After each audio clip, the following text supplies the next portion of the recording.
Hello बच्चों, welcome to this amazing platform of physics वाला. This is Nancy Della and today we will discuss the 8th lecture of the chapter evolution. तो आज का lecture शुरू करने से पहले एक बार हम ये देखते हैं कि अभी तक हम क्या पढ़ते आए हैं. तो जस्ट रिसेंट हमने पढ़ाई की थी थ्योरीज ऑफ एवोल्यूशन. अलग अलग साइंटिस्ट ने अलग अलग थ्योरी दी थी एवोल्यूशन को लेके. तो सबसे पहले जो थ्योरी कंप्लीट की थी वो थी Lamarckism theory of inheritance of acquired character. Second जो थ्योरी पढ़ी थी Darwin theory of the natural selection. जो थर्ड थ्योरी हमने कंप्लीट की थी वो थी mutation theory by Hugo de Vries. और जो मोस्ट एक्सेप्टेड थ्योरी जिसको हमने बोला था नियो डार्विनिज्म थ्योरी या फिर मॉडर्न थ्योरी या फिर सिंथेटिक थ्योरी.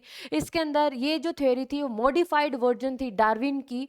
ऑल राइट, इसके अंदर डार्विन का नेचुरल सिलेक्शन को बहुत ज़्यादा इंपॉर्टेंस मिली और जो म्यूटेशन के बारे में बताया था ह्यूगो डी वेरिस उनके भी कॉन्सेप्ट हमने इसी के अंदर पढ़े. और अलग अलग साइंटिस्ट का इस थ्योरी के अंदर कंट्रीब्यूशन था, जैसे कि जेनेटिक ड्रिफ्ट के बारे में बताया था सीवॉल राइट ने और मेयर हेल्डन. बहुत सारे साइंटिस्ट का इस थ्योरी के अंदर कंट्रीब्यूशन था. तो ये था नियो डार्विनिज्म जिसको हम बहुत अच्छे से पढ़ते आए हैं. और हमने ये देखा था लास्ट लेक्चर के अंदर कि कौन कौन से ऐसे फैक्टर्स हैं जो कि फ्रीक्वेंसी ऑफ जीन पूल को चेंज कर देंगे. अगर फ्रीक्वेंसी चेंज हो गई तो वो क्या है, एक इंपॉर्टेंट एस्पेक्ट है किसका, एवोल्यूशन का. तो इतनी सारी चीजें हमने कवर कर ली है. आज के लेक्चर के अंदर हम क्या करने वाले हैं, आज का जो लेक्चर है वो बहुत ज़्यादा इंपॉर्टेंट होने वाला है क्योंकि आप देखते आए हो कि जो नेचुरल जो सिलेक्शन है हर एक जगह नेचुरल सिलेक्शन आपने पढ़ा है. ठीक है, जैसे कि ह्यूगो डी वेरिस ने भी नेचुरल सिलेक्शन को माना. जो डार्विन का जो इंपॉर्टेंट पॉइंट था वही नेचुरल सिलेक्शन था. फिर हमने नियो डार्विनिज्म के बारे में पढ़ा तो वहां पर भी नेचुरल सिलेक्शन को इंपॉर्टेंस मिली. ठीक है, तो नेचुरल सिलेक्शन तो है ही इंपॉर्टेंट किसके लिए, एवोल्यूशन के लिए, formation of the new species के लिए. तो आज का जो लेक्चर है वो कंप्लीटली बेस्ड रहेगा नेचुरल सिलेक्शन के ऊपर. और नेचुरल सिलेक्शन के हम एग्जांपल्स देखेंगे कि किस तरीके से एग्जाम्पल्स हैं नेचुरल सिलेक्शन के और कौन कौन से टाइप्स हैं. आपकी एनसीईआरटी जब आप खोलोगे तो बहुत अच्छे से 3 डायग्राम मिलेंगे आपको. ठीक है, तो एक तो ऑब्जेक्टिव क्वेश्चन आएगा तो इस तरीके से भी पूछा जा सकता है कि एक डायग्राम बना दिया और आपसे पूछेंगे कि कौन सा टाइप का नेचुरल सिलेक्शन है. ठीक है, तो ये हम चीज़ें बहुत अच्छे से करने वाले हैं. तो एक बार हम देखते हैं आज क्या क्या कवर करेंगे.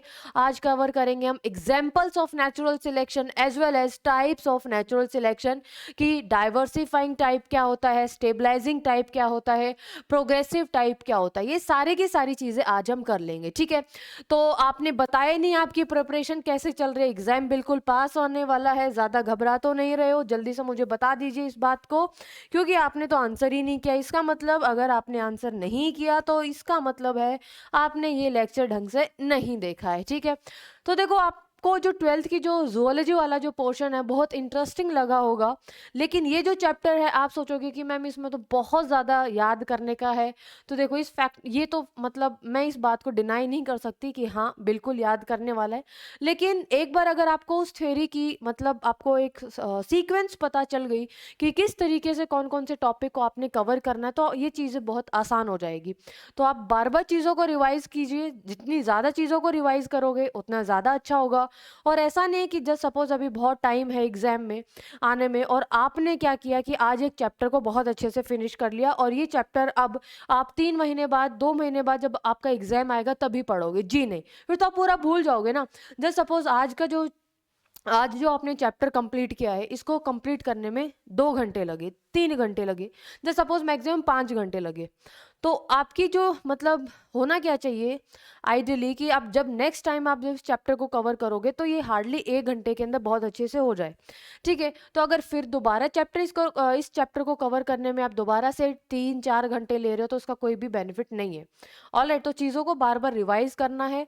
ठीक है, 6 दिन आप पढ़ो बहुत अच्छे से. एक दिन आप मतलब पूरे 6 दिन जो चीज़ें आपने पढ़ी है उसको रिवाइज करने के लिए रखो. अगर जितना ज़्यादा रिवीजन करोगे उतना ज़्यादा कॉन्फिडेंस आएगा और फिर आप एग्जाम टाइम में उतना कम मतलब जब आपकी जो डेट शीट आपने देख ही ली होगी और उसके अकॉर्डिंग फिर आपको कम टाइम लगेगा. ठीक है, तो जल्दी से आप अपनी नोटबुक निकाल लिए. हम करते हैं अपना टॉपिक शुरू और टॉपिक होगा first example of natural selection.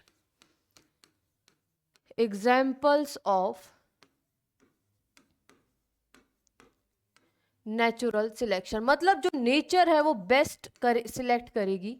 ठीक है, नेचर बेस्ट सिलेक्ट करेगी एनवायरनमेंट के अकॉर्डिंग. ठीक है, चलो तो पहला हम देखते हैं, सबसे पहला जो एग्जाम्पल होगा वो क्या होगा बच्चे? सबसे पहला एग्जाम्पल होगा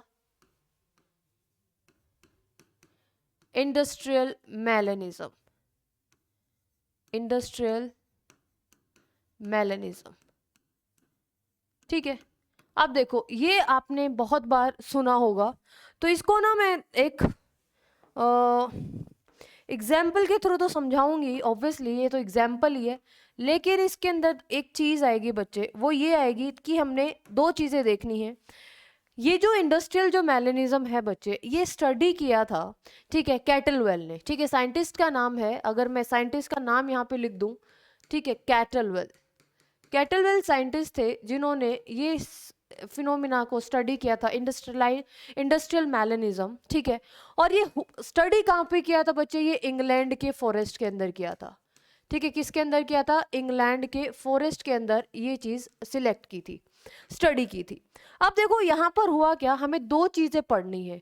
एक तो ड्यूरिंग 1850s, ठीक है, यानी कि एक हमें फिनोमिना पढ़ना है ड्यूरिंग 1850s क्या हुआ, और हमें दूसरा पढ़ना है ड्यूरिंग 1920s क्या हुआ। ड्यूरिंग 1920s क्या हुआ? जो ड्यूरिंग 1850s था बच्चे, इस टाइम पर कौन सी चीज़ थी यहाँ पर कोई भी इंडस्ट्रियलाइजेशन नहीं था, यानी कि हम सिंपली क्या कर सकते हैं, यहाँ पे लिख सकते हैं बिफोर इंडस्ट्रियलाइजेशन, ठीक है। हम क्या लिख सकते हैं बच्चे? बिफोर इंडस्ट्रियलाइजेशन, मतलब यहाँ पर इंडस्ट्रियलाइजेशन का कोई भी अभी मतलब काम शुरू नहीं हुआ था, इंडस्ट्रीज बनना शुरू नहीं हुई थी। अगर मैं बात करूँ 1920s की, तो ये क्या था बच्चे? आफ्टर इंडस्ट्रियलाइजेशन, ठीक है। 1920s में मतलब इंडस्ट्रियलाइजेशन शुरू हो गया था, ड्यूरिंग इंडस्ट्रियलाइजेशन। देखो ये पूरी की पूरी कहानी है, ठीक है बच्चे, क्या है? पूरी की पूरी कहानी है। इस पूरी की पूरी कहानी को हम बहुत अच्छे से पहले समझेंगे, और उसके बाद आप बोलोगे कि मैम बिल्कुल सही बात है, नेचुरल सिलेक्शन इसी तरीके से होता है। फॉर एग्जाम्पल 1850s में कैटलवेल ने क्या ऑब्जर्व किया कि जो इंग्लैंड के जो फॉरेस्ट है ना, इंग्लैंड के जो फॉरेस्ट है वहाँ पर एकदम से ग्रीनरी होगी, ठीक है। और जो ट्रीज है, जो ट्री की जो बार्क थी उसके ऊपर बहुत सारे लाइकन्स प्रेजेंट होते हैं, ठीक है, जो लाइकन प्रेजेंट थे उस टाइम पर। और जो लाइकन्स का जो कलर होता है बच्चे, वो क्या होता है? वाइटिश ग्रेइश कलर का होता है, ठीक है। तो इंग्लैंड के जो फॉरेस्ट के अंदर दो टाइप के मोथ मिलते हैं, ठीक है। इंग्लैंड के फॉरेस्ट के अंदर दो टाइप के मोथ मिलते हैं। एक मोथ जिसकी जो विंग्स हैं वो वाइट कलर विंग्स होती हैं, ठीक है, और जो जिसको हम बोलते हैं बिस्टन बेटुलेरिया, ऑल राइट। और एक दूसरा जो मोथ है वो ब्लैक कलर का होता है, इसलिए हम उसको बोलते हैं ब्लैक मोथ, और उसका जो साइंटिफिक नेम होता है दैट इज बिस्टन कार्बोनिका, ठीक है। दो टाइप के मोथ मिलते हैं कहाँ पर? इंग्लैंड के जंगलों के अंदर। मेरी बात समझे? सिर्फ इतनी बात मैंने बताई है कि इंग्लैंड के जंगलों के अंदर कैटलवेल ने स्टडी किया कि यार दो टाइप के मोथ हैं। एक मोथ है जिसकी जो विंग्स हैं वो क्या है? वाइट कलर की हैं, जिसको हम ग्रे मोथ बोलते हैं, ठीक है, और उसका साइंटिफिक नेम बिस्टन बेटुलेरिया है, मैं यहीं पे लिखूंगी, ऑलराइट। और जो दूसरा जो मोथ है वो ब्लैक कलर का है, और उसका जो नाम है वो है बिस्टन कार्बोनिका। इतनी बात आपको समझ में आई? अब इंडस्ट्रियलाइजेशन कोई नहीं हुआ था, यानी कि कोई भी इंडस्ट्रीज का बनना वहाँ पे शुरू नहीं हुई थी, कोई भी इंडस्ट्रीज। तो उस टाइम पर जो इंग्लैंड के जो फॉरेस्ट हैं वो बहुत ग्रीन थे, ठीक है। जो पेड़ों की जो बार्क है उसके ऊपर लाइकन्स प्रेजेंट थे, लाइकन्स का भी कलर वाइटिश वगैरह था। तो ये अब आप मुझे एक बात बताओ, मैं यहाँ पर लिख रही हूँ कि टू टाइप्स ऑफ मोथ। सबसे पहले तो आप यहाँ पर ये सुनो, क्योंकि अगर मैं ऐसे बताती रहूंगी तो कहानी आपको समझ में नहीं आएगी। Two types of moth were present in, चलो एक सेकंड, चलो ठीक है, were present in forest of England, forest of England, ठीक है। पहला अगर मैं बात करूं, पहला मोथ था ब्लैक मोथ, ठीक है, और दूसरा जो मोथ था उसकी जो विंग्स थी वो कैसी थी? वाइट। दूसरे की जो विंग्स थी वो कैसी थी बच्चे? वाइट, ठीक है। तो ब्लैक मोथ का जो साइंटिफिक नेम है बच्चे वो क्या है? बिस्टन ब्लैक मोथ है बिस्टन कार्बोनिका, बिस्टन कार्बोनिका। और जो दूसरा है बच्चे इसका नाम है वाइट मोथ का, या फिर ग्रे मोथ आप बोल सकते हो, बिस्टन बेटुलेरिया। ये दोनों एक ही हैं बच्चे, कभी आप कंफ्यूज हो जाओ कि मैम कभी आप ये वाला बोल रहे हो, कभी वाइट बोल रहे हो, कभी ग्रे बोल रहे हो। ठीक है, ये दो टाइप के मोथ थे। अब मैं बोल रही हूँ कि जब इंडस्ट्रियलाइजेशन नहीं था तो बच्चे लाइकन्स वॉज देयर। इंडस्ट्रियलाइजेशन नहीं था तो lichens was present on the bark of trees. ठीक है, अब जो लाइकेंस है वो कैसे कलर के हैं बच्चे? व्हाइट कलर के। लाइकेंस कैसे कलर के हैं? व्हाइट या फिर ग्रेइश कलर के लाइकेंस होते हैं। तो जो बैकग्राउंड हो गया बच्चे, ये बार्क के ऊपर मिले तो जो बैकग्राउंड होगा वो कैसा होगा? व्हाइटिश होगा। और क्या होगा बच्चे? ग्रेइश होगा। जैसे कि व्हाइटिश बोल सकते हो या फिर आप बोल सकते हो ग्रेइश बोल सकते हो। ठीक है, अब जस्ट समझो, अगर ये ब्लैक वो है, डिजिटल बोर्ड है। ठीक है, अगर जस्ट समझो मैं यहाँ पर अभी अभी के लिए मैं व्हाइट, मैं अभी के लिए जो मैं ब्लैक कलर ले रही हूँ। ठीक है, तो जैसे कि कलर ब्लैक तो एग्जैक्टली नहीं है, लेकिन हल्का सा क्या है, ये थोड़ा सा ब्लूइश ब्लैकिश कलर है। अगर मैंने इसके ऊपर यहाँ पर ऐसे लिखा तो ये आपको हल्का सा पहचान में आएगा। ठीक है, लेकिन अगर मैं इसके ऊपर व्हाइट ऐसे लिख दूं तो आप बताओ कौन सी चीज ज्यादा क्लियर है? जल्दी बताओ कौन सी चीज ज्यादा क्लियर है? ऑब्वियसली ये चीज आपको ज्यादा क्लियर है या नहीं है? बिल्कुल है। क्यों? क्योंकि ये दोनों ही आपस में क्या होंगे, एक तो ब्लूइश कलर और व्हाइटिश कलर आपस में क्या हो गए? कॉन्ट्रास्टिंग बैकग्राउंड के हो गए। कैसे बैकग्राउंड के हो गए? कॉन्ट्रास्टिंग बैकग्राउंड के हो गए। तो इसी तरीके से क्या हुआ कि जो पहले जो वो था बच्चे, जैसे सपोज ये एक ट्री की बार्क है।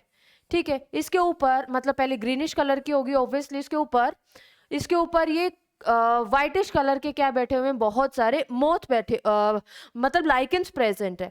अब वाइट कलर या फिर ग्रेइश कलर के क्या बैठे होंगे इसके ऊपर मोथ प्रेजेंट होंगे। एक तो यहाँ पर ये जस्ट समझो ये मैंने बना दिया और आपको दिखाई भी नहीं दे रहा। दूसरा मैं कह रही हूँ ब्लैक मोथ है, ये हो गया बच्चे ब्लैक मोथ, ये हो गया बच्चे ब्लैक मोथ। अब मुझे एक बात बताओ, कॉन्ट्रास्टिंग कलर किसका होगा? ऑब्वियसली ब्लैक मोथ का होगा। जो चिड़िया है, जो भी प्रीडेटर्स हैं, वो इजिली किसको कैच करेंगे? ब्लैक मोथ को।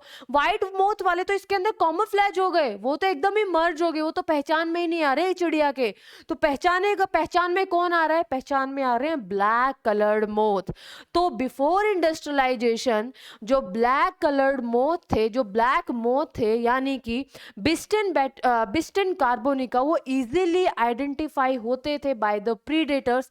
इसीलिए बिफोर इंडस्ट्रियलाइजेशन ब्लैक मोथ की जो पॉपुलेशन थी वो क्या थी बच्चे? कम थी। मेरी बात समझ में आई? और अब जो व्हाइट जो मोथ है वो लाइकेंस प्रेजेंट होते थे ट्री के बाग के ऊपर, तो वो इजीली क्या हो जाते थे? उसके अंदर मर्ज हो जाते थे, कॉमोफ्लेज हो जाते थे, जिसकी वजह से चिड़िया उनको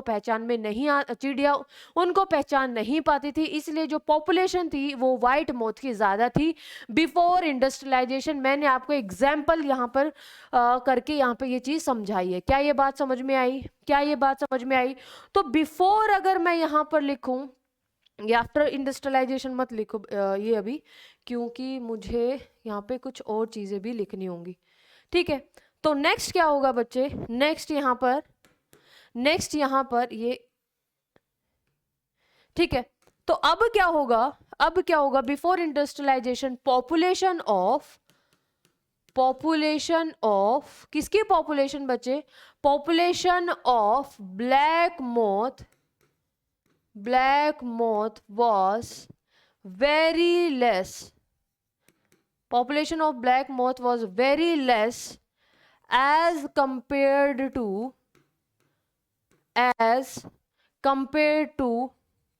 white moth due to contrasting background. That's why, पूरी लिख देती हूँ, that's why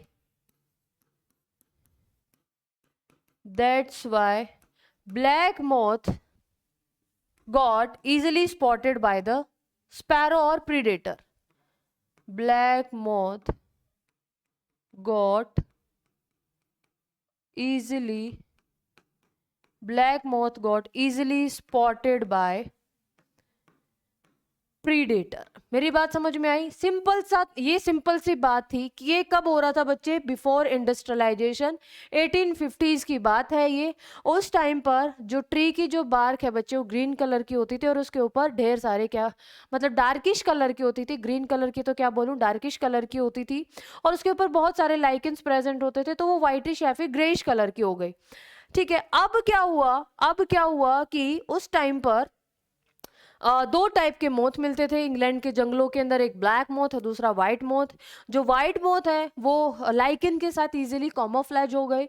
लाइकन के साथ इजीली कॉमोफ्लेज हो गए, तो इसका मतलब है जो स्पैरो या फिर प्रीडेटर्स है, इन मोथ को पहचान नहीं पाई, लेकिन बैकग्राउंड तो ग्रेइश कलर का हो गया, और ब्लैक मोथ जब उसके ऊपर बैठेंगे तो इसका मतलब है वो इजीली स्पॉट कर लेंगी स्पैरोज, प्रीडेटर। तो इसका मतलब उनकी जो पॉपुलेशन है वो क्या हो गई, कम हो गई। ये सारा का सारा फिनोमिना हुआ बिफोर इंडस्ट्रियलाइजेशन। ठीक है, अब मैं बात करती हूँ आफ्टर इंडस्ट्रियलाइजेशन। ये तो पहला फिनोमिना हो गया। अब मैं बात करती हूँ आफ्टर इंडस्ट्रियलाइजेशन। इंडस्ट्रियलाइजेशन के बाद क्या हुआ? ठीक है, आफ्टर इंडस्ट्रियलाइजेशन, इंडस्ट्रियलाइजेशन के बाद क्या हुआ? ठीक है, इंडस्ट्रियलाइजेशन यानी कि ये कब की बात है बच्चे? During 1920s। ठीक है, ड्यूरिंग 1920s। यहाँ पर क्या देखने को मिला बच्चे? यहाँ पर देखने को मिला कि दो फिनोमिना हुए। यहाँ पर दो फिनोमिना हुए, यानी कि सबसे पहला, अब यार इंडस्ट्रीज तो हैं, इंडस्ट्रीज हैं तो आपको पता है, पहला जो अगर मैं यहाँ से 100-150 साल की अगर मैं बात करूँ, तब तो जो पॉपुलेशन भी बहुत कम थी, इंडस्ट्रीज भी बहुत कम थी, और पोल्यूशन भी बहुत कम था। ठीक है, अब आप इजीली आप समझ पा रहे होंगे कि इतनी ज़्यादा क्लाइमेटिक कंडीशन चेंज हो रही हैं। ठीक है, अब इतनी ज़्यादा क्लाइमेटिक कंडीशन चेंज हो रही हैं तो इंडस्ट्रीज भी बन रही हैं, पॉपुलेशन भी बहुत ज़्यादा बन रही है, बढ़ रही है। तो इसका मतलब क्या है? इंडस्ट्रीज होंगी तो मतलब वो मतलब धुआं रिलीज करेंगी। ठीक है, तो इसका मतलब क्या होगा? पॉल्यूशन इंक्रीज हो जाएगा। ठीक है, सबसे पहला जो फिनोमिना है, इंडस्ट्रीज जहां पर होंगी बच्चे, वो क्या होगा? पोल्यूशन वहां पर इंक्रीज होगा। अब पोल्यूशन अगर इंक्रीज हो गया तो लाइकन्स क्या हो गए बच्चे? डिसअपियर हो गए। लाइकन्स क्या हो गए? डिसअपियर। पहला फिनोमिना तो यही हुआ, लाइकन्स क्या हो गए? डिसअपियर हो गए। ठीक है, दूसरा फिनोमिना क्या होगा बच्चे? इंडस्ट्रीज जब बनेंगी तो जब इंडस्ट्रीज ज़्यादा से ज़्यादा इंडस्ट्रीज लगना शुरू हो जाएंगी तो धुआं तो रिलीज होगा, और जो ट्री की जो बार्क है, अब वो क्या होगी बच्चे? उसके ऊपर जो कार्बन है, शूट वगैरह है, वो डिपॉजिट होना शुरू हो जाएगा। ठीक है, अब कार्बन शूट वगैरह डिपॉजिट हो गया तो जो ट्री की जो बार्क है, अब वो डार्किश कलर की हो गई। किस कलर की हो जाएगी? डार्किश कलर की हो गई, due to deposition of carbon, और यू कैन से सूट। ठीक है, ठीक है, मतलब इनकम्प्लीट कंबशन होगा तो ये सारी की सारी चीजें रिलीज हो जाएगी। पहले अगर मैं इंडस्ट्रीज से पहले की बात करूं तो तब तो बार का कलर डार्क नहीं था, लेकिन इंडस्ट्रीज लगने के बाद, ठीक है, पोल्यूशन बहुत ज्यादा हो गया, तो सबसे पहले पोल्यूशन होगा तो लाइकन्स डिसअपियर हो जाएंगे। ठीक है, लाइकन्स वहां पर नहीं मिलते बच्चे जहां पर जनरली पोल्यूशन ज्यादा होता है। ठीक है, अब दूसरा जो क्या होगा phenomena, bark of the tree becomes dark in color due to the deposition of carbon and shoot. Bark of tree became dark in color due to deposition of dark in colour due to deposition of, किसकी डिपोजिशन के कारण बच्चे? Due to deposition of, आप यहाँ पे लिख लो carbon, due to deposition of carbon and suit.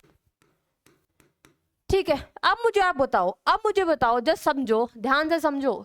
अब यहाँ पर मैं एक डार्क कलर ले रही हूँ। ठीक है, ये आपको दिखाई तो दे रहा होगा, हल्का सा आपको यहाँ पे दिखाई दे रहा होगा, ये मैंने डार्क कलर लिया। ठीक है, मैं एग्जाम्पल के थ्रू समझाना चाह रही हूँ आपको। ये मैंने डार्क कलर लिया, दिखाई दे रहा होगा, हल्का सा दिखाई दे रहा होगा डार्क कलर। ठीक है, अब इस पे मैं कुछ डार्किश कलर का ही यहाँ पर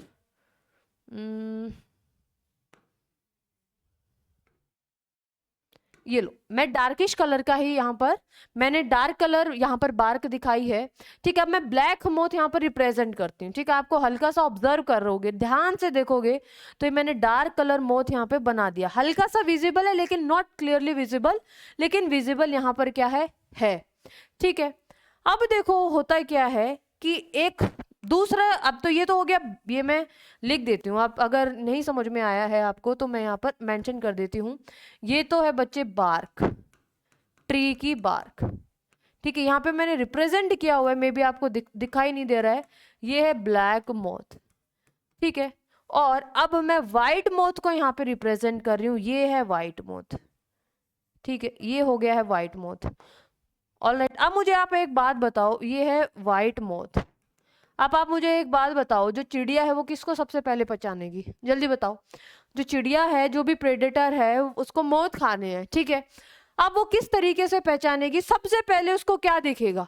अब वो ऐसा तो नहीं करेगी कि यहाँ पे एकदम से लाइट कोई चीज दिखाई दे रही है वो फिर भी ब्लैक मोथ को ढूंढना शुरू करेगी, ऐसा तो करेगी नहीं, ठीक है। भूखे को जो मिल जाए वही सबसे बेस्ट है। तो अब ये इजीली किसको पहचान लेगी, व्हाइट मोथ को पहचान लेगी। क्यों, क्योंकि कॉन्ट्रास्टिंग बैकग्राउंड हो गया, नीचे का जो बैकग्राउंड है वो ब्लैक है, ऊपर जो व्हाइट जो मोथ है उसका कलर क्या है, व्हाइट है। मेरी बात समझ में आई।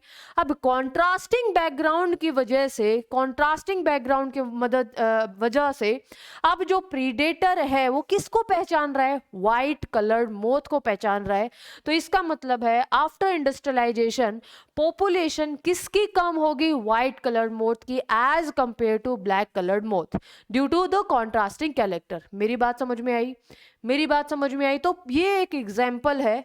और अगर मैं इसको यहाँ पर, चलो ठीक है मैं रब नहीं कर रही हूँ, लेकिन आपको फिर से मतलब इजीली ये समझ में आ जाएगा मैं क्या समझाना चाह रही हूँ। तो आफ्टर इंडस्ट्रियलाइजेशन हुआ क्या, ठीक है, मैं यहाँ पर लिख देती हूँ, आफ्टर इंडस्ट्रियलाइजेशन हुआ क्या। After industrialisation, after industrialisation, industrialisation के बाद क्या हुआ, after industrialisation population of white coloured moth, white colored moth was very less, the population of white colored moth was very less due to as compared to, रुक जा, population of white colored moth was very less as compared to black colored moth, as compared to black colored moth, all right, as compared to black colored moth due to contrasting background of tree bark। Tree bark का जो background था वो क्या था, contrasting. यानी कि after industrialisation population of white coloured moth was very less as compare to the black coloured moth due to the contrasting background of the tree bark, ठीक है। तो देखो पहले बिफोर इंडस्ट्रियलाइजेशन, इंडस्ट्रियलाइजेशन से पहले नेचर ने किसको सिलेक्ट किया, नेचर ने सिलेक्ट किया किसको, व्हाइट कलर्ड मोथ को। लेकिन इंडस्ट्रियलाइजेशन के बाद नेचर ने किसको सिलेक्ट किया, ब्लैक कलर्ड मोथ को। तो ये था सबसे फर्स्ट एग्जाम्पल, सबसे क्लासिक एग्जाम्पल, और सबसे क्लासिक एग्जाम्पल था ये किसका, ये था नेचुरल सिलेक्शन का, इंडस्ट्रियल मेलेनिज्म, ठीक है। ये था इंडस्ट्रियल मेलेनिज्म। आप इसको जल्दी से लिखिए, फिर हम इसको समझने के लिए एक सेकंड एग्जाम्पल की भी हेल्प ले लेंगे, ठीक है, एक सेकंड एग्जाम्पल की भी हेल्प ले लेंगे। जल्दी से पहले इसको लिख लीजिए, उसके बाद हम एक सेकंड एग्जाम्पल देखेंगे सिकल सेल एनीमिया का, ठीक है, सिकल सेल एनीमिया का हम एग्जाम्पल देखेंगे। उसके बाद ये चीज़ें आपको और अच्छे से समझ में आ जाएंगी।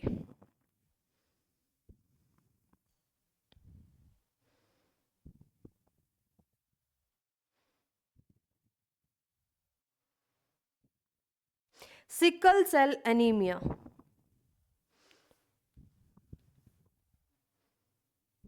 ऑलराइट, तो ये था आपका पहला एग्जाम्पल, ठीक है। एक दूसरा एग्जाम्पल भी हम देख लेते हैं, सिकल सेल एनीमिया।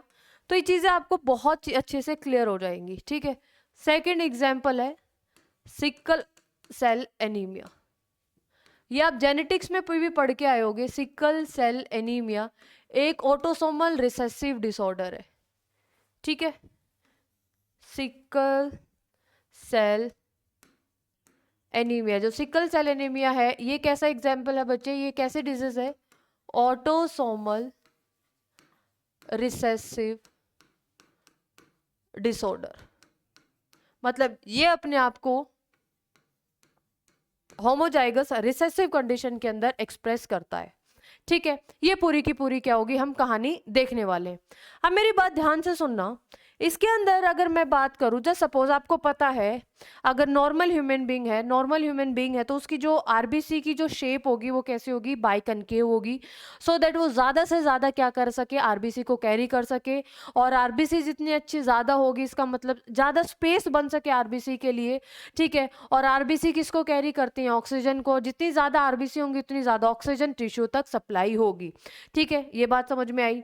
अब देखो होता क्या है, sickle cell anaemia autosomal recessive disorder है।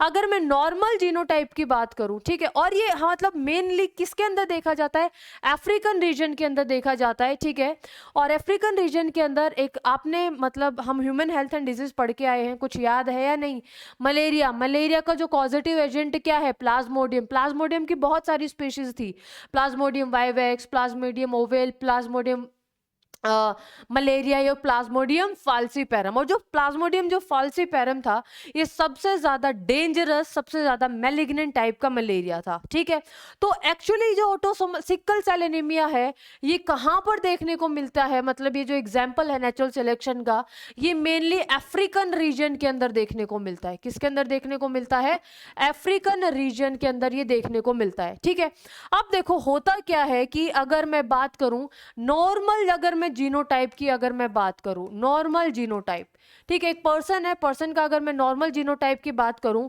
तो वो क्या होगा बच्चे, HbA एंड HbA, ये नॉर्मल जीनोटाइप है।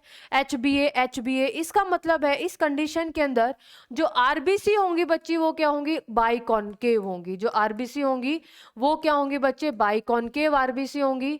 ठीक है, हीमोग्लोबिन क्या होगा, बहुत ज्यादा होगा, और जो ऑक्सीजन है वो भी मतलब ढंग से सप्लाई हो जाएगी किसको, टिश्यू को। ये नॉर्मल जीनोटाइप है। ठीक है, ठीक है, यानी कि ये है हेट्रोजाइगस डोमिनेंट। कैसा है बच्चे, हेट्रोजाइगस डोमिनेंट है या नहीं, हेट्रोजाइगस डोमिनेंट है, हेट्रोजाइगस नहीं, होमोजाइगस डोमिनेंट है। ठीक है, क्या है बच्चे, होमोजाइगस डोमिनेंट। ठीक है, अब देखो अगर मैं, ये तो पहली केस है, ये है पहला केस। दूसरे अगर मैं केस की अगर मैं बात करूं, दूसरे केस की अगर मैं बात करूं, HbA एंड HbS। ठीक है, यहाँ पे 50% जो आरबीसी है, और ये कौन सी केस है बच्चे, ये कौन सी केस है, ये है आपकी हेट्रोजाइगस कंडीशन। ये कैसी कंडीशन होगी, हेट्रोजाइगस कंडीशन। ठीक है, ये हेट्रोजाइगस कंडीशन होगी। अब यहां पर हम देखेंगे कि यहां पर क्या कहानी हो रही है। देखो HbS के अंदर क्या होगा, 50% आरबीसी तो क्या होगी, नॉर्मल होगी, और 50% आरबीसी, ये मैंने बोल दिया 50% आरबीसी नॉर्मल, और जो 50% जो आरबीसी है वो सिकल शेप की होगी। ठीक है, 50% आरबीसी सिकल शेप की होगी। ठीक है, सिकल शेप की होगी। किस तरीके से होगी बच्चे, यानी कि अगर मैं शेप बना दूं तो कुछ ये इस तरीके से हो जाएगी। ठीक है, अब देखो दूसरी बात क्या है, यहां पर पेशेंट जो भी पर्सन है वो लिथार्जिक फील करेगा, पर्सन फील्स लिथार्जिक। जो पर्सन है वो कैसा फील करेगा, पर्सन फील्स लिथार्जिक। लिथार्जिक यानी थका थका सा फील करेगा, क्योंकि प्रॉपर जो ऑक्सीजन है वो किसके पास नहीं जा रही है, टिश्यू के पास नहीं जा रही है, ओनली 50% ही जा रही है। ठीक है, थर्ड कंडीशन की अगर मैं बात करूं, थर्ड कंडीशन क्या होगी बच्चे, डिजीज्ड कंडीशन होगी। ठीक है, HbS, और ये जो कंडीशन होगी बच्चे इसको हम क्या बोलेंगे, होमोजाइगस रिसेसिव। और इस कंडीशन के अंदर ये जो अलील है अपने आप को क्या कर देगा, एक्सप्रेस कर देगा। और यहाँ पर बच्चे क्या होने वाला है, यहाँ पर क्या होने वाला है कि जो 100% जो आरबीसी होंगी वो क्या होंगी, सिकल शेप की होंगी। ठीक है, और ये डिजीज्ड कंडीशन है। ठीक है, कैसी कंडीशन है, डिजीज्ड कंडीशन है, पर्सन की डेथ हो जाती है एट अर्ली स्टेज। ठीक है, person death at early stage, person death at early stage. ठीक है, ये दो कंडीशन। अब देखो मेरी बात सुनना, तीन मैंने यहाँ पे केस लिए हैं। पहला केस जब नॉर्मल कंडीशन है, आरबीसी बाइकॉन्केव की है, एचबी ज्यादा होगा, ऑक्सीजन प्रॉपर डिलीवर होगा। सेकंड है हेटेरोजाइगस कंडीशन, 50% आरबीसी नॉर्मल है, 50% को सिकल शेप्ड है, 50% आरबीसी, तो ऑक्सीजन तो पहुंचेगी टिश्यू के पास लेकिन प्रॉपर ऑक्सीजन नहीं पहुंच पाएगी। अगर मैं थर्ड की अगर मैं बात करूं, होमोजाइगस रिसेसिव की, 100% सिकल शेप होगी, यहाँ पर ऑक्सीजन पहुंच ही नहीं पाएगी टिश्यू के पास और यहाँ पर अर्ली स्टेज के ऊपर डेथ हो जाती है, अर्ली स्टेज के ऊपर डेथ हो जाती है। अब देखो अफ्रीकन रीजन के अंदर क्या होता है, मतलब एक मलेरिया, मतलब जो फाल्सीपारम है, फाल्सीपारम मलेरिया इज वेरी कॉमन। ठीक है, अफ्रीकन रीजन के अंदर फैल्सीपैरम। अब आपको पता है जो फैल्सीपैरम जो मलेरिया है बच्चे, जो कि मतलब बहुत ज्यादा डेंजरस काइंड का मलेरिया है। ठीक है, dangerous malaria that is caused by the plasmodium falciparum. ठीक है, ठीक है, प्लाज्मोडियम फाल्सीपैरम। अब देखो डेंजरस टाइप का मलेरिया है। अब आपको पता है जो मलेरिया का जो पैरासाइट है वो आरबीसी के अंदर ग्रो करता है और हीमोग्लोबिन को हीमोजोइन के अंदर कन्वर्ट करता है, ये तो आपको पता है। ठीक है, और यहाँ पर बहुत ज्यादा कॉमन है अफ्रीकन रीजन के अंदर, यहाँ पर सारी की सारी अगर आरबीसी हैं तो इसका मतलब यहाँ पर मलेरिया होने के पूरे चांसेस है। और यहाँ पर जो डेथ होगी वो किससे होगी, मलेरिया से। Malaria is the cause of death of the person, malaria is the cause of death of person. चलो ठीक है, इस पॉइंट को भी के लिए आप बोलो, अगर मैं आपसे ये पूछूं कि यहाँ पर नेचर किसको सिलेक्ट करेगा, सो बेस्ट सुटेबल कंडीशन क्या है जब सबके पास नॉर्मल आरबीसी है या नहीं। एच बी ए जीन है, ठीक है, मतलब अलील्स हैं। अगर ये वाली जो कंडीशन है नॉर्मल है तो नेचर तो नॉर्मल को ही, जो बेस्ट तो यही है ना, इसी को सिलेक्ट करना चाहिए, लेकिन ऐसा नहीं होता। क्यों नहीं होता, that specially in the African region. इसलिए क्योंकि अफ्रीकन रीजन के अंदर जो सबसे ज्यादा जो डेंजरस जो मलेरिया है वो बहुत ज्यादा कॉमन है। और सबसे ज्यादा डेंजरस मलेरिया कौन सा है, मलेरिया फाल्सीपारम, प्लाज्मोडियम फाल्सीपारम। ठीक है, अब मेरी बात सुनो, अब मेरी बात सुनो, जो मतलब वो मलेरिया जो कि प्लाज्मोडियम फाल्सीपारम कॉज करता है।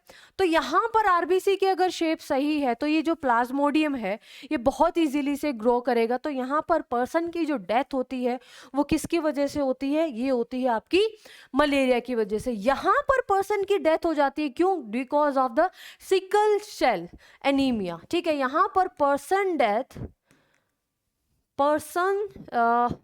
सिकल सेल एनीमिया, क्योंकि ये तो डिजीज्ड कंडीशन हो गई ना, ये तो डिजीज कंडीशन होगी। सिकल सेल एनीमिया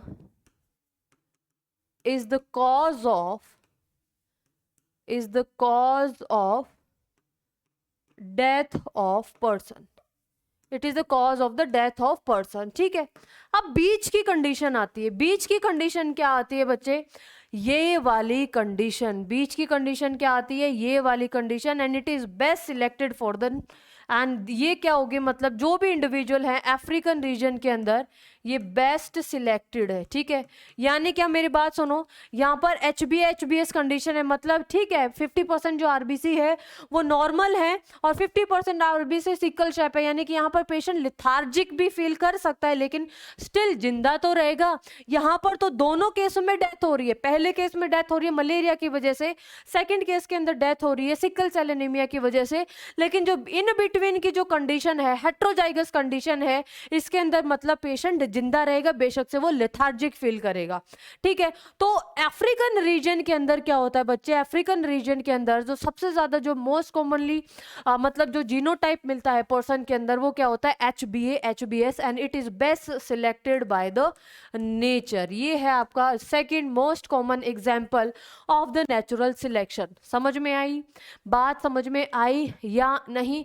और ये एग्जाम्पल ना बहुत अच्छे से ध्यान से समझ लेना, क्योंकि ये जो एग्जाम्पल है, जब हम टाइप्स ऑफ नेचुरल सिलेक्शन करेंगे उन टाइप्स ऑफ नेचुरल सिलेक्शन के अंदर भी हम क्या करेंगे, इस एग्जाम्पल का यूज करेंगे। ठीक है, तो टाइप्स ऑफ नेचुरल सिलेक्शन के पास जाने से पहले आप सबसे पहले इस एग्जाम्पल को लिखिए, समझिए खुद से और नोट डाउन कीजिए, ताकि आपको ये चीज़ समझ में आए कि किस तरीके से यहाँ पर नेचुरल सिलेक्शन होता है sickle cell anaemia in malaria infested reason.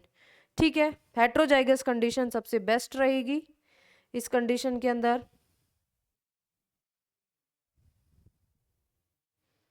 क्योंकि जो मलेरियल जो पैरासाइट है वो सरवाइव ही नहीं कर पाएगा सिकल सेल आरबीसी के अंदर। ठीक है,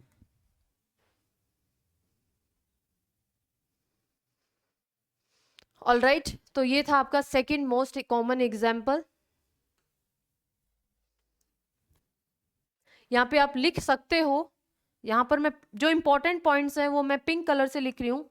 malarial parasite can not survive in sickle cell shaped RBC.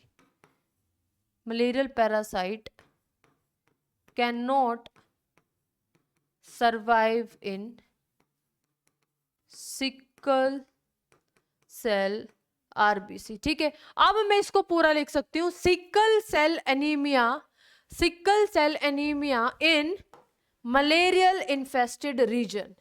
ठीक है, इसका ये पूरा नाम आ जाएगा, ये कहाँ पर लिखूं, अफ्रीकन रीजन को मिटा देती हूं मैं। ठीक है, सिकल सेल एनीमिया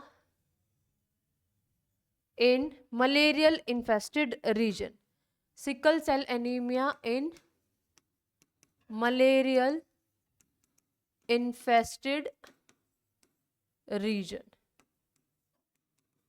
ठीक है, मलेरियल इन्फेस्टेड रीजन।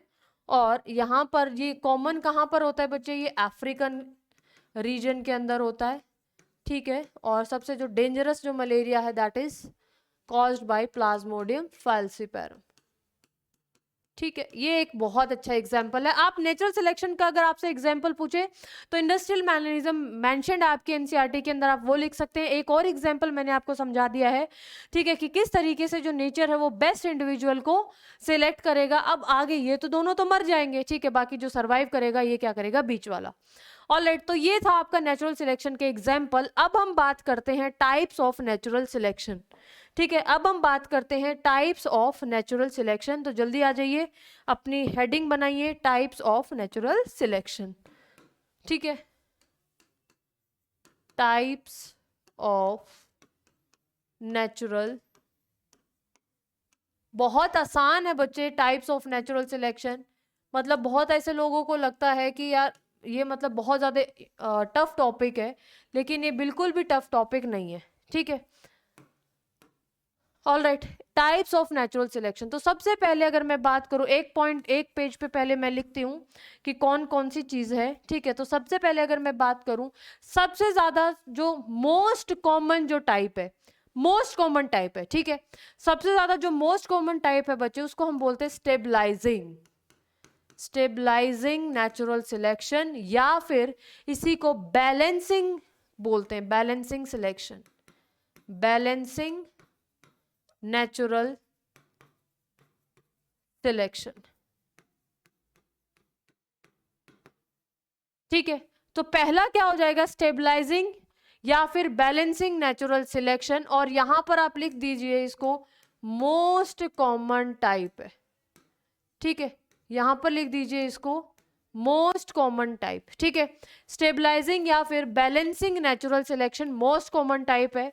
सेकंड जो टाइप हम जो पढ़ेंगे that is known as directional, ये इंपॉर्टेंट नाम है, ये ध्यान रख लेना, डायरेक्शनल या फिर प्रोग्रेसिव नेचुरल सिलेक्शन। ठीक है, प्रोग्रेसिव नेचुरल सिलेक्शन, ये रेयर है। ठीक है, तो सबसे ज्यादा जो मोस्ट कॉमन टाइप है ना बच्चे, वो कौन सी होगी, स्टेबलाइजिंग या फिर बैलेंसिंग नेचुरल सिलेक्शन। और जो थर्ड जो टाइप है इसको हम बोलते हैं डाइवर्सिफाइंग या फिर disruptive type of natural selection, disruptive या फिर डाइवर्सिफाइंग, डिसरप्टिव या फिर डाइवर्सिफाइंग नेचुरल सिलेक्शन, डिसरप्टिव या फिर डाइवर्सिफाइंग नेचुरल सिलेक्शन। ठीक है, तीन टाइप के यहाँ पर क्या हो गए आपके नेचुरल सिलेक्शन। तीनों टाइप के हम नेचुरल सिलेक्शन करेंगे with the help of the best example. ठीक है, स्टेबलाइजिंग या फिर balancing natural selection most common type है, डायरेक्शनल या फिर प्रोग्रेसिव नेचुरल सिलेक्शन, या फिर डिसरप्टिव या फिर डाइवर्सिफाइंग नेचुरल सिलेक्शन। जल्दी से इसको कीजिए, उसके बाद इसकी स्नैप ले लीजिए, उसके बाद हम करेंगे एक एक टाइप का, मतलब एक एक नेचुरल सिलेक्शन को हम स्टडी करेंगे और हम देखेंगे कि एग्जाम्पल देखो ये भी रेयर है, और सेकंड एग्जाम्पल बात करूं मैं, ये भी रेयर है। ठीक है, ये सबसे कॉमन है क्योंकि ये पॉपुलेशन को बैलेंस करता है। ठीक है, ये किसको, पॉपुलेशन को बैलेंस करता है। चलो अब लिखो, हेडिंग डाल लीजिए, स्टेबलाइजिंग या फिर बैलेंसिंग नेचुरल सिलेक्शन। ठीक है, सबसे पहला स्टेबलाइजिंग या फिर बैलेंसिंग नेचुरल सिलेक्शन। सबसे फर्स्ट जो कॉमन टाइप है दैट इज स्टेबलाइजिंग, स्टेबलाइजिंग या फिर balancing natural selection, balancing natural. देखो इसके ऊपर एक तो देखो 3 टाइप के क्वेश्चन बनते हैं। ठीक है, कितने टाइप के क्वेश्चन बनते हैं, 3 टाइप के क्वेश्चन बनते हैं। पहला तो आएगा बच्चे, सबसे पहला तो एक तो नाम पूछ लेंगे कि इसका दूसरा नाम क्या है। ठीक है, या फिर आपको ऑब्जेक्टिव में स्टेबलाइजिंग की जगह बैलेंसिंग नेचुरल सिलेक्शन करके पूछ ले। दूसरा क्वेश्चन किस तरीके से आ सकता है, दूसरा आ सकता है आपसे ये पूछ सकते हैं कि ग्राफ क्या है। ठीक है, सेकंड ग्राफ आपसे बनवा लेंगे। और थर्ड आ सकता है कि जो पीक है, पीक के ऊपर क्या असर पड़ेगा। ठीक है, अगर मैं बात करूं पहले नॉर्मल कंडीशन की बात करूं, ठीक है, यहाँ पे कोई भी कैरेक्टर ले लिया मैंने, अगर नॉर्मल की कैरेक्टर की बात करूं तो आपको ना ये जो ग्राफ है कुछ इस तरीके से दिखाई देता है। ठीक है, यानी कि ये दोनों एक्सट्रीम्स, यानी कि ये लो, ये हाई, और ये जो बीच वाली क्या होगी बच्चे, मीडियम। ठीक है, ये बीच वाला जो पॉइंट है ये क्या होगा, मीडियम। ये कंडीशन हो गई आपकी लो, और ये कंडीशन क्या हो गई, हाई। ये कंडीशन क्या हो गई, हाई। ठीक है, तो देखो स्टेबलाइजिंग या फिर बैलेंसिंग नेचुरल सिलेक्शन को हम समझते हैं ये नॉर्मल है। अब देखो मैं एग्जाम्पल की बात लेके ही इस क्वेश्चन इसका मैं आंसर करूंगी। ठीक है, स्टेबलाइजिंग के अंदर देखो होता क्या है कि जो नेचर है वो किसको सिलेक्ट करता है, ये हम बात करते हैं। फॉर एग्जाम्पल अगर मैं एग्जाम्पल ले लेती हूँ हाइट का। ठीक है, पॉपुलेशन है, पॉपुलेशन के मेंबर्स हैं, अगर मैं हाइट की बात करूं तो जो इसके अंदर जो दोनों एक्सट्रीम्स हैं उसको नेचर क्या कर देता है, रिमूव कर देता है, उसको सिलेक्ट नहीं करता। ठीक है, एलिमिनेट कर देता है। जो सिलेक्ट करता है वो किसको करेगा, मीन वैल्यू को, मीडियम वैल्यू को सिलेक्ट करेगा। ठीक है, यानी कि लो एक्सट्रीम है इसको भी मतलब एलिमिनेट कर देगा, हाई एक्सट्रीम है इसको भी एलिमिनेट कर देगा, लेकिन मीडियम है इसको सिलेक्ट कर लेगा। और जो पीक है वो टॉलर होगी और नैरोवर होगी। किस तरीके से होगी, फॉर एग्जाम्पल अगर मैं बात करूं यहां पर एक हाइट का कैरेक्टर मैं ले लेती हूँ। किसका कैरेक्टर ले लेती हूँ, हाइट का। तो देखो जो 4 फीट और या फिर 4 फीट या फिर हाँ 4 फीट के लोग बिल्कुल लो एक्सट्रीम है, बिल्कुल भी नहीं मिलते पॉपुलेशन के अंदर। और 7 से 8 अगर मैं फीट की बात करूँ तो भी नहीं मिलते। जो ऑन एन एवरेज जो हाइट है वो कितनी होगी बच्चे, 5 फीट 5 इंच, यही तो होगी। तो जो एवरेज है वो क्या हो जाएगी, सिलेक्ट हो जाएगी, और दोनों एक्सट्रीम्स हैं वो क्या हो जाएंगे, एलिमिनेट हो जाएंगे। तो इसके अंदर क्या करेंगे बच्चे, अगर मैं ग्राफ की अगर मैं बात करूं तो जो ग्राफ है वो किस तरीके का होगा कि यहाँ पर जो पीक है बच्चे वो क्या होगी, नैरोवर एंड टॉलर। ठीक है, ये जो मीडियम वैल्यू है बच्चे ये सिलेक्ट होगी। ठीक है, और यहाँ पर जो पीक है, peak become narrower and taller, peak become narrower and taller. जो पीक है वो नैरो होगी, टॉलर होगी। ठीक है, और ये होगा बच्चे, जस्ट सपोज अगर मैं हाइट का कैरेक्टर ले लेती हूँ तो ये 4 जो फीट वाले हैं ये भी एलिमिनेट हो जाएंगे, 7 फीट वाले हैं ये भी एलिमिनेट होंगे, और जो 5 होंगे बच्चे ये क्या होंगे, एवरेज होंगे, और ये सबसे ज्यादा बेस्ट सिलेक्ट करेंगे नेचर। ठीक है, तो ये हो गया आपका लो एक्सट्रीम, ये हो गया बच्चे मीडियम। मीडियम या फिर अगर आप बात करो इसको आप इंटरमीडिएट भी बोल सकते हो, मीडियम या फिर इंटरमीडिएट। और ये क्या होगा बच्चे, हाई वैल्यू। ठीक है, ये क्या होगी, हाई वैल्यू। तो लो भी हट जाएगी, हाई भी हट जाएगी, लेकिन जो मीडियम है it is best selected by the nature. ठीक है, और पॉपुलेशन के अंदर यही मिलते हैं। ठीक है, पॉपुलेशन के अंदर यही मिलते हैं, जो आपको मैंने एक एग्जांपल लिखवा दिया है। अगर मैं यहाँ पे वेट का ले लूँ, जैसे जो बच्चे जो बेबी की जो बर्थ होती है, ठीक है, जब डिलीवरी होती है तो जैसे कि जो 4 से 5 पाउंड वाले हैं जिनका वेट बहुत कम है वो भी सर्वाइव नहीं कर पाएंगे, जिनका वेट बहुत ज़्यादा है 10 से 15 पाउंड है वो भी सर्वाइव नहीं कर पाएंगे, और जिसका एवरेज है, मीडियम है, इंटरमीडिएट है, 6 से 7 जो पाउंड के बच्चे हैं वो सबसे ज़्यादा पॉपुलेशन के अंदर मिलते हैं, और नेचर इन्हीं को सिलेक्ट करता है। ठीक है, तो यहाँ पर जो एग्जाम्पल है, एग्जाम्पल तो बारे में बाद में लिखूंगी, पहले नेचुरल जो स्टेबलाइजिंग है, stabilising selection, balancing natural selection, इसके अंदर क्या है बच्चे, पहले मैं पॉइंट्स के बारे में लिखूंगी। पहला जो पॉइंट है वो क्या होगा कि nature eliminates both the extremes, nature eliminates, यानी कि चाहे लो या फिर हाई दोनों वैल्यू को एलिमिनेट कर देगा। Nature eliminates both extreme value, nature eliminate कर देगा दोनों एक्सट्रीम वैल्यूज को and select intermediate value, and select intermediate value. जो इंटरमीडिएट जो वैल्यू है इसको क्या कर लेगा बच्चे, सिलेक्ट कर लेगा। ठीक है, इसको क्या कर लेगा, सिलेक्ट कर लेगा। और जो दूसरी बात है बच्चे, peak become narrow and taller. ठीक है, peak become narrower and taller. और ये कब ऑब्जर्व होता है, जब there is a no change in the environment, जो एनवायरमेंट है वो कांस्टेंट है। ठीक है, ये कब ऑब्जर्व होता है, observed when there is no change in the environment, there is no change in environment, जब कोई भी एनवायरमेंट के अंदर चेंज नहीं हो रहा है। और यहां पर और क्या पॉइंट लिख सकते हैं हम, there is no change in the environment, peak become narrower and taller, and the most common type of natural selection। ठीक है, most common type of natural selection, जो नेचुरल जो सिलेक्शन है इसका ये मोस्ट कॉमन टाइप है। ठीक है, जल्दी से इसका स्नैप लीजिए। इसके बाद हम लिखेंगे example of natural balancing natural selection. ठीक है, एग्जाम्पल लिखेंगे हम, example of balancing natural selection. ठीक है, ऑलराइट, चलो अब हम बात करते हैं example of natural stabilising natural selection के examples. Examples of balancing natural selection. ठीक है, एग्जाम्पल क्या होगा, सबसे पहले तो बॉडी वेट, मैंने अभी आपको बताया था। ठीक है, पहला एग्जाम्पल क्या होगा, body weight of baby.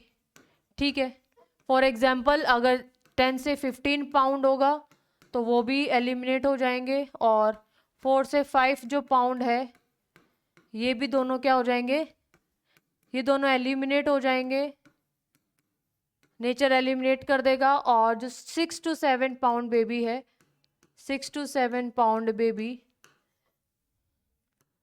Get selected by nature. ठीक है, ये बहुत अच्छे से सरवाइव कर पाएंगे। ठीक है, इसी तरीके से अगर मैं दूसरा एग्जाम्पल की बात करूं तो दूसरा एग्जाम्पल क्या हो जाएगा बच्चे, हाइट का। ठीक है, अगर मैं बात करूं 4 फीट एंड, यानी कि ये क्या है 4 फीट एक्सट्रीम लो, 4 फीट क्या है एक्सट्रीम लो, एंड जैसे कि 7 फीट क्या होगी वैल्यू एक्सट्रीम हाई, ये दोनों क्या हो जाएंगे, एलिमिनेट हो जाएंगे। ठीक है, यानी कि बोथ एक्सट्रीम वैल्यू एलिमिनेट हो जाएंगी, लेकिन जो इन बिटवीन है यानी कि 5 है बच्चे, गॉट सिलेक्टेड बाय नेचर। अभी मैंने आपको एक एग्जाम्पल पढ़ाया था, याद है, मैंने आपको बताया था ये एग्जाम्पल बहुत अच्छे से समझना, क्योंकि हम ये एग्जाम्पल को समझ लेंगे और इसका हम यूज करेंगे जब हम एग्जाम्पल पढ़ेंगे। किसका, जब हम एग्जाम्पल पढ़ेंगे किसका बच्चे, नेचुरल सिलेक्शन के एग्जाम्पल।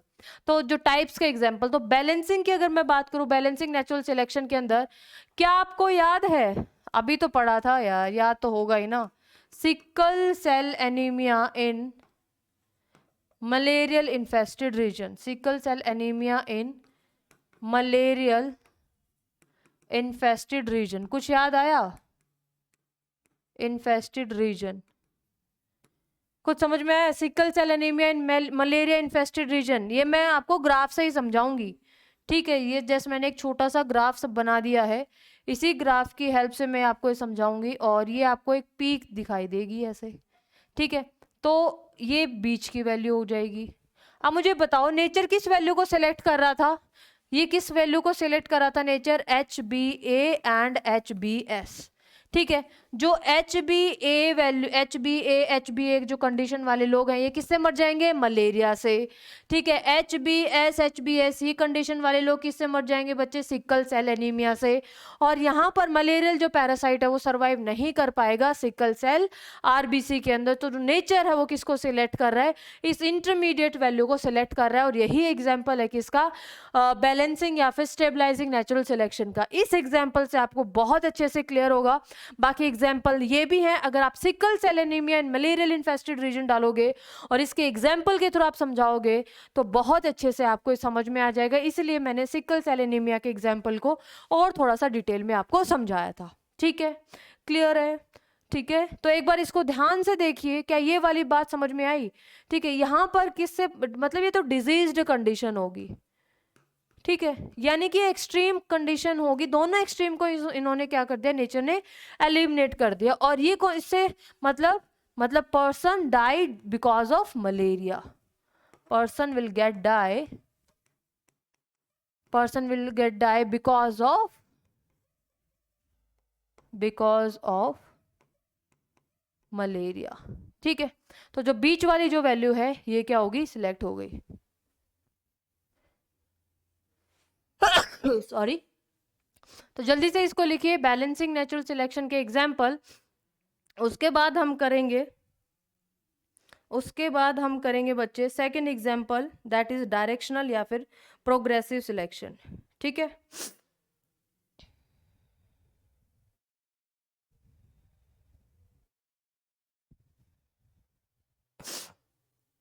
चलो, ये बहुत अच्छा एग्जाम्पल है, ये भी आपने अभी पढ़ा था,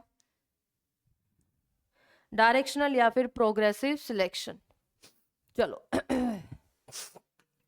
सेकंड एग्जाम्पल, सेकंड जो टाइप्स है वो क्या होगी, डायरेक्शनल या फिर प्रोग्रेसिव नेचुरल सिलेक्शन, डायरेक्शनल या फिर प्रोग्रेसिव नेचुरल सिलेक्शन, ठीक है।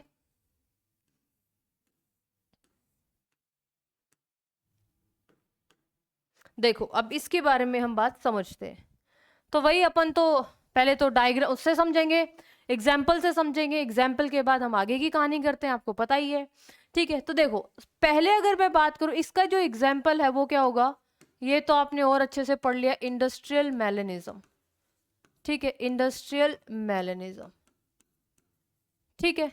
इंडस्ट्रियल मैलेनिज्म, आप सोचोगे मैम आपने तो जो मेन एग्जांपल बताए थे ना उन्हीं को इसमें यूज कर लिया, तो अच्छी तो बात है, याद कम करना हो जाएगा और आपको बहुत अच्छे से वो एग्जांपल समझे हैं तो यहाँ पे इजीली इसको फिट कर सकते हो, ठीक है। तो सबसे पहले अगर मैं इंडस्ट्रियल मैलेनिज्म की बात करूँ तो मैं दो कंडीशन की बात करूंगी, ऑफ कोर्स बिफोर इंडस्ट्रियलाइजेशन, दो कंडीशन की बात करूंगी, एक तो मैं बिफोर इंडस्ट्रियलाइजेशन बात करूंगी और जो दूसरी जो कंडीशन होगी वो कौन सी होगी, आफ्टर इंडस्ट्रियलाइजेशन। तो दूसरी जो कंडीशन होगी वो क्या होगी बच्चे, आफ्टर इंडस्ट्रियलाइजेशन, ठीक है। दो ही होंगी, एक तो होगी आपकी बिफोर इंडस्ट्रियलाइजेशन और जो दूसरी जो कंडीशन होगी वो क्या होगी, आफ्टर इंडस्ट्रियलाइजेशन, ठीक है। अब देखो ये हम एक ग्राफ के फॉर्म में समझते हैं, किसको समझते हैं, ग्राफ की फॉर्म में। देखो एक ये ग्राफ बनाया हमने, इंडस्ट्रियलाइजेशन से पहले क्या होगा मुझे बताओ, इंडस्ट्रियलाइजेशन से पहले मतलब जब सपोज एक ये ग्राफ आपने बना, ये ग्राफ मिला है अपन को, ठीक है। और इसके अंदर क्या होगा बच्चे, जब सपोज ये है अपना पिंक कलर ले लेते हैं, ये तो है बच्चे ब्लैक कलर्ड मोथ, ठीक है। ये हो गया ब्लैक मोथ की पॉपुलेशन कम होगी और दूसरी जो पॉपुलेशन होगी बच्चे, ये वाली जो पॉपुलेशन है, ये वाली, ये कौन सी पॉपुलेशन होगी, ये होगी आपकी ग्रे कलर्ड मोथ, ठीक है। ये जो मैंने आपको यहाँ से रिप्रेजेंट किए, तो आप मुझे ये बताओ इंडस्ट्रियलाइजेशन से पहले,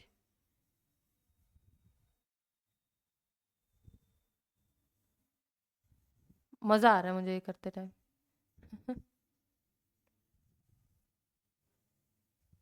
देखो, अब ये जो पॉपुलेशन है बच्चे, ये किसकी है?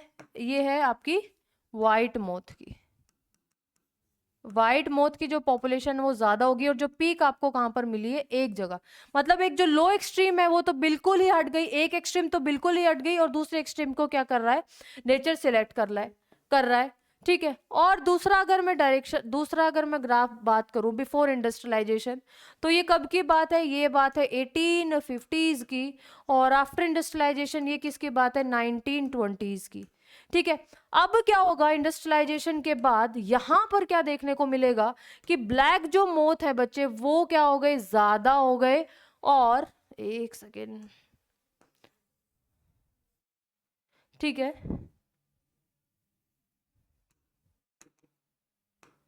जो ब्लैक जो मोथ है बच्चे, वो क्या हो गए? ज्यादा हो गए। और जो व्हाइट मोथ है वो क्या रह गए? कम रह गए। ठीक है। तो आपको पीक कुछ इस तरीके से दिखाई देगी।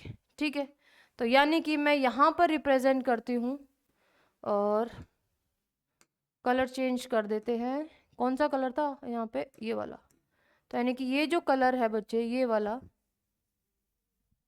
ये हो गया आपका किसका? ब्लैक, नहीं वाइट मोथ का। और जो अब सिलेक्ट हुआ है बच्चे नेचर ने, जिसके ऊपर मेहरबानी की है, वो है आपकी ब्लैक कलर्ड मोथ। ठीक है। ये पिंक वाले।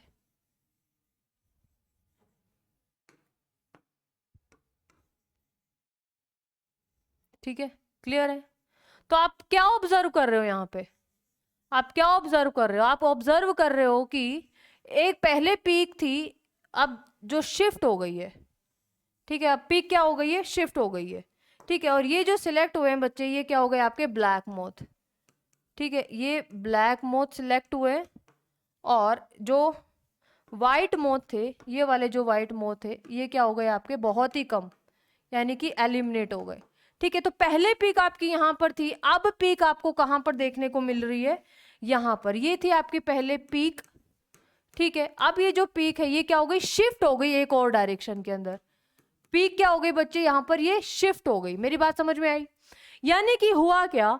हुआ ये, सॉरी, हुआ क्या बच्चे? हुआ ये कि इंडस्ट्रियलाइजेशन से पहले जो ब्लैक मोथ की जो पॉपुलेशन थी वो बहुत कम थी। ठीक है। और व्हाइट मोथ की ज्यादा थी। इंडस्ट्रियलाइजेशन के बाद क्या हुआ? ब्लैक मोथ की ज्यादा हो गई, व्हाइट मोथ की कम हो गई। ये मैंने पूरा का पूरा कॉन्सेप्ट आपको समझाया हुआ है। मतलब इसके अंदर क्या होगा कि एक एक्सट्रीम तो कंप्लीट सिलेक्ट हो गई, एलिमिनेट हो गई, और एक कंप्लीट सिलेक्ट हो गई। One peak, one extreme got selected over the other extreme.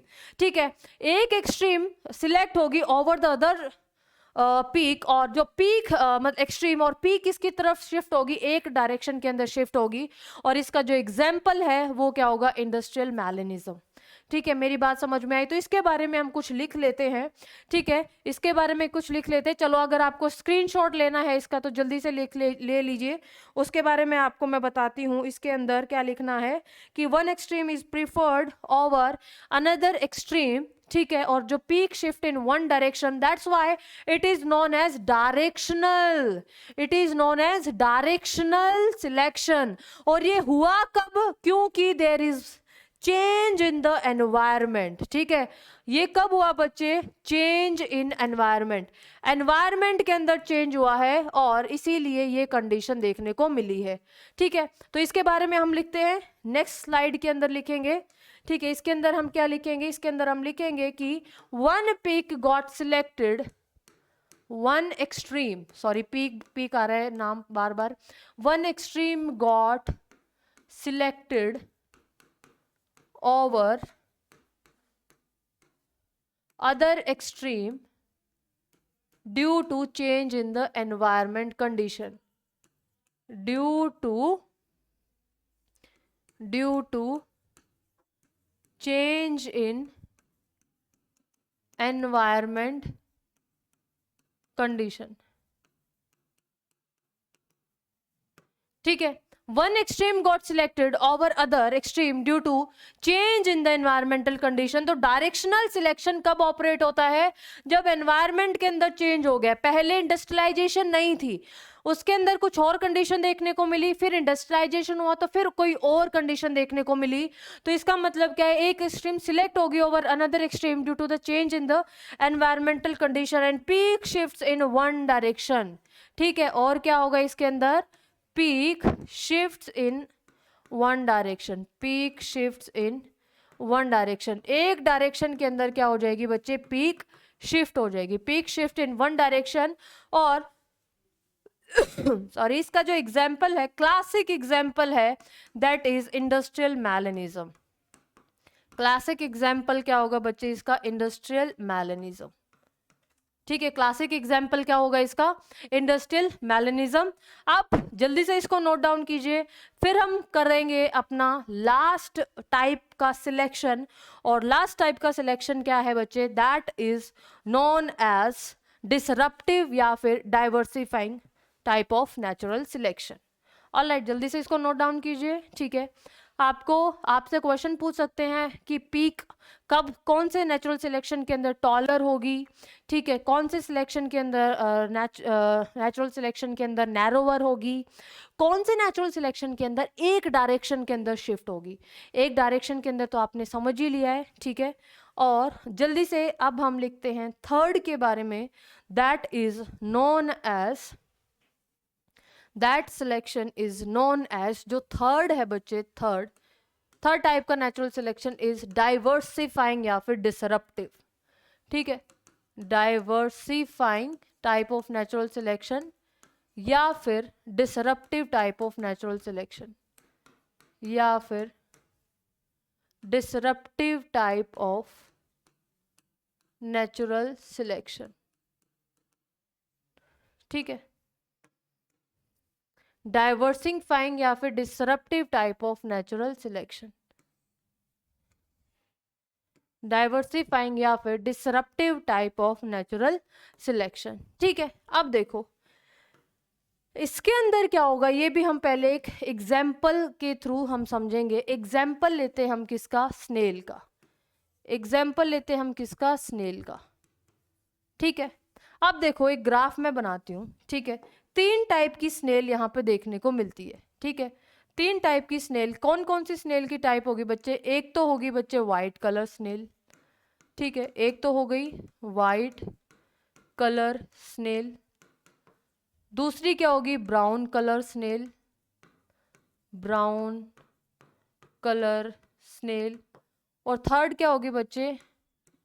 Black colour snail. ठीक है, white colour snail, brown colour snail and black colour snail. ठीक है, 3 टाइप की स्नेल मिलती है कहाँ पर? सी बेड के अंदर. ठीक है, अब देखो अगर मैं नॉर्मल ग्राफ रिप्रेजेंट कर रही हूँ, मैं नॉर्मल ग्राफ बना रही हूँ.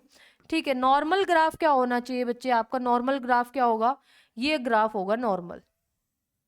ठीक है, ये तो ग्राफ नॉर्मल होगा, आपको पता ही है. ठीक है, ये ग्राफ होता है आपका नॉर्मल. ठीक है, यानी कि ये जो एक्सट्रीम है ये क्या होगी? वाइट की एक्सट्रीम होगी. ये एक्सट्रीम क्या होगी? ब्लैक की होगी. और बीच वाली जो एक्सट्रीम होगी ये क्या होगी? ब्राउन. ठीक है, तो अगर मैं स्टेबलाइजिंग की अगर मैं बात करती हूँ, जब कोई भी चेंज नहीं हो रहा मतलब एनवायरनमेंट के अंदर, तो कायदे से तो ब्राउन कलर स्नेल सिलेक्ट होनी चाहिए. ठीक है, इनकी पॉपुलेशन ज़्यादा होनी चाहिए. लेकिन होता क्या है बच्चे? व्हाइट कलर और ब्लैक कलर स्नेल की पॉपुलेशन ज़्यादा होती है as compare to brown colour snail.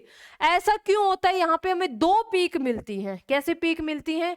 2 peak मिलते हैं. अब सोचोगे मैम 2 पीक कैसे? देखो, जो व्हाइट कलर जो स्नेल होती है ना, ये इसकी पॉपुलेशन क्यों बढ़ जाती है? इसकी पॉपुलेशन इसलिए बढ़ जाती है क्योंकि जो मड होती है बच्चे, सी की मड, उसकी भी जो कलर है वो कैसा है? White colour. ठीक है, वह उसका भी कलर क्या है, व्हाइट कलर है, तो वो इजीली क्या हो जाती है, मर्ज हो जाती है। ब्लैक कलर स्नेल है बच्चे, वो इजीली क्या हो जाएगी, छुप जाएगी किसके अंदर, रॉक्स के अंदर। रॉक्स भी क्या होगी आपकी, ब्लैक कलर की होगी। तो ये तो मड के अंदर कॉमोफ्लेज हो जाती है, ये भी जो रॉक्स वगैरह है वहां पे अटैच हो जाती हैं, चिपक जाएंगी, और वहां पर ये क्या हो जाएंगी बच्चे, इनका भी जो कॉमोफ्लेज हो जाएगा। लेकिन ब्राउन कलर स्नेल मारी जाती है, ठीक है। तो यहाँ पर आपको दो टाइप की पीक मिलती है। नेचर दो टाइप की स्नेल को क्या करता है, सिलेक्ट करता है। एक तो व्हाइट कलर स्नेल, ठीक है, तो अगर मैं बनाऊं तो एक तो ये पीक बनेगी, ठीक है, और फिर जो ब्राउन कलर स्नेल है उसको सिलेक्ट करेगा नहीं नेचर, और फिर दूसरी पीक आपको इस तरीके से मिलेगी, ठीक है। दो पीक मिलेंगी, ठीक है। तो ये अगर पीक होगी, ये पहली वाली जो पीक है, ये किसकी वजह से आई, मतलब ये आई आपकी व्हाइट कलर स्नेल की वजह से, ठीक है। व्हाइट कलर स्नेल ज्यादा नंबर के अंदर होंगी, क्योंकि ये भी मतलब जो मड है ना व्हाइट, उसके अंदर ये मर्ज हो जाती है, ठीक है। और ये किसकी बच्चे, ये होगी ब्लैक कलर स्नेल, क्योंकि ये रॉक्स वगैरह के अंदर मर्ज हो जाती है। लेकिन जो ब्राउन जो कलर स्नेल है बच्चे, वो मारे जाते हैं बेचारे, और जो मारे जाते हैं, और ये क्या होंगी बच्चे, आपकी ब्राउन कलर होंगी, ठीक है। मेरी बात समझ में आई, यानी कि दो पीक मिलती है, टू पीक्स आर ऑब्जर्व्ड, ठीक है। तो डाइवर्सिफाइंग या फिर disruptive type of natural selection है, यहां पर आप ये लिख लीजिए। उसके बाद हम इसके एग्जाम्पल्स के बारे में, एग्जाम्पल तो बता दिया है मैंने, फिर इसके बारे में लिखेंगे, ठीक है। व्हाइट कलर वैसे होमोजाइगस रिसेसिव होता है, ब्लैक होमोजाइगस डोमिनेंट होता है, ब्राउन कलर आपका हेट्रोजाइगस होता है, इंटरमीडिएट होता है, ठीक है। दो पीक इसके अंदर मिलेंगी, ठीक है। टू पीक्स आर ऑब्जर्व, बस इसके अंदर तो यही लिखना है, ठीक है। Two peaks are observed, two peaks are observed, ठीक है।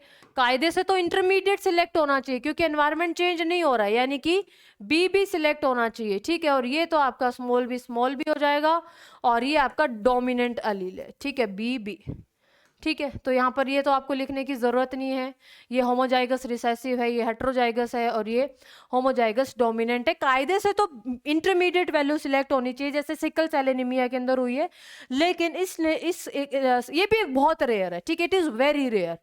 लेकिन जो मोर कॉमनली है बच्चे, जो नेचुरल सिलेक्शन मिलता है, वो तो आपका स्टेबलाइजिंग होता है और बैलेंसिंग होता है। इसके अंदर आपको टू पिक्स यहाँ पे ऑब्जर्व की जाती हैं, ठीक है। तो ये था पूरी की पूरी कहानी। तो एक बार हम इसको लिख लीजिए एक बार आप, फिर मैं इस तीनों मतलब नेचुरल सिलेक्शन का जो ग्राफ है वो मैं एक साथ आपको लिखवा देती हूँ, ठीक है। एक साथ मैं आपको लिखवा देती हूँ किस तरीके से। ये हो गया ना आपका, वैसे तो जल्दी से इसको लिख लीजिए।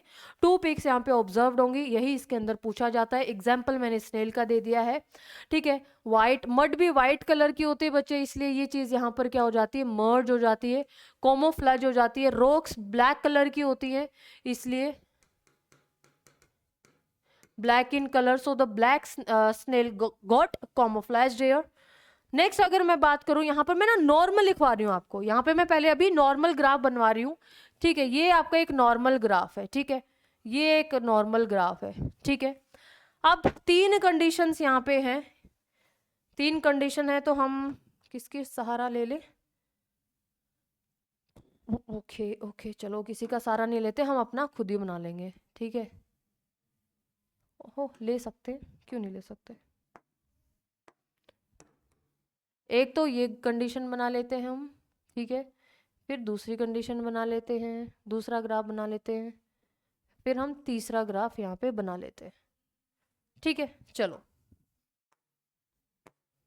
पहला ग्राफ कैसा आएगा बच्चे, पहला ग्राफ आएगा जिसके अंदर बहुत जो पीक है वो टॉलर हो और नैरो, ठीक है। दूसरे ग्राफ के अंदर क्या आएगा बच्चे, दूसरे ग्राफ के अंदर जो पीक है वो एक डायरेक्शन के अंदर शिफ्ट हो जाती है। जैसे कि अगर मैं बात करूं, जो पीक है वो एक डायरेक्शन के अंदर शिफ्ट हो जाएगी।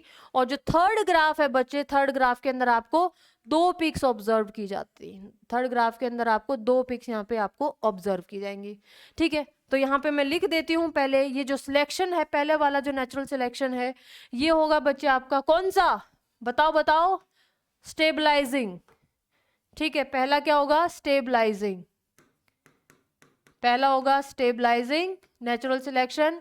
जो दूसरा मैंने बनाया है ये होगा डायरेक्शनल, क्योंकि peak shift in one direction, ठीक है। और जो थर्ड है दैट इज डिसरप्टिव, थर्ड क्या होगा, disruptive type of natural selection.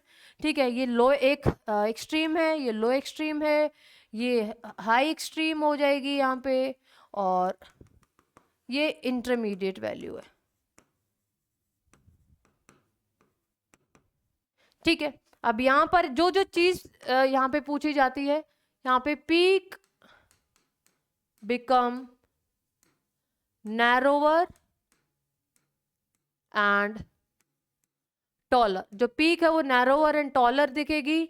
यहाँ पे peak shifts in one direction, shifts in one direction, और यहां पर क्या देखने को मिलेगी, two peaks observed, two peaks observed.